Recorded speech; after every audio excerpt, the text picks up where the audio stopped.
Morning po.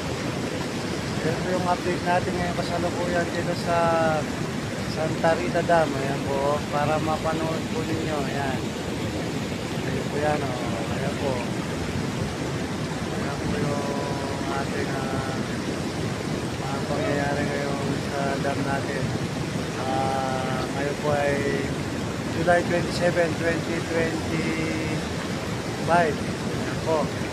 Good morning po sa lahat. Medyo kumumpante na po yung tubig ngayon. Hindi na po katulad nung nakaraang araw at saka oras. Yan. Yan po, medyo bumaba na po. Nandito po tayo ngayon sa bumaba tayo para ma-videoan po yan. Yan po. Ito po yung dam. Medyo yung sa gilid po, medyo tumagilid natanggal yung camping po nung dam. Yan po. Pero safety naman po siya, natanggal lang yung tali. Pero bumaba na siya. Dahil pack pa rin ang tubig, hindi pa siya totally bumaba. Kaya meron pa rin lumalabas ng tubig ulit. Shoutout po sa lahat. Ito po, inano ko po sa reels para